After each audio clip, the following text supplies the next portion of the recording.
Battue lundi soir par la Slovénie dans le match qu'il ne fallait surtout pas perdre, l'équipe de France quitte l'élite du hockey mondial après 18 ans parmi l'élite.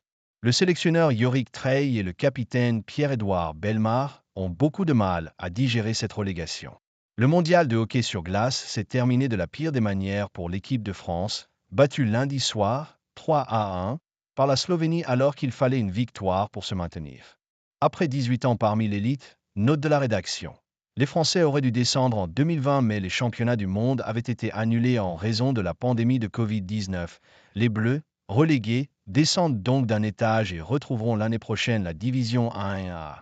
Une énorme désillusion pour cette équipe qui était pourtant passée à quelques minutes d'un exploit face à la Finlande, défaite 4-3 après prolongation, en début de compétition qui aurait complètement changé la donne.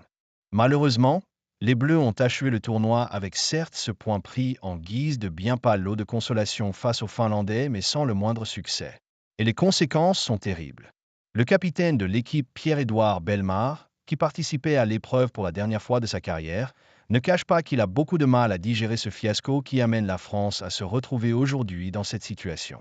Même si l'ancien attaquant du Tampa Bay Lightning en NHL l'a vu venir. Trey, on n'a pas réussi à gérer cette pression. Cette année, on n'a pas réussi à être impliqué. Le jeu mental, on l'a perdu, et ça fait partie des trucs qu'on ne devait pas perdre.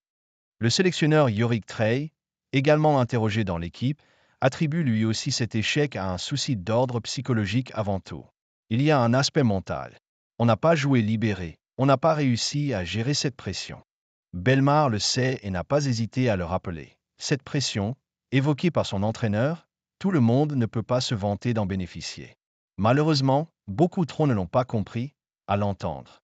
On n'arrive pas à comprendre, nous les joueurs, que cette pression, c'est un privilège de l'avoir. Parce que ceux qui ne l'ont pas, ils sont à la maison dans leur canapé. À méditer pour tenter de retrouver l'élite au plus vite. Mais le chemin sera long.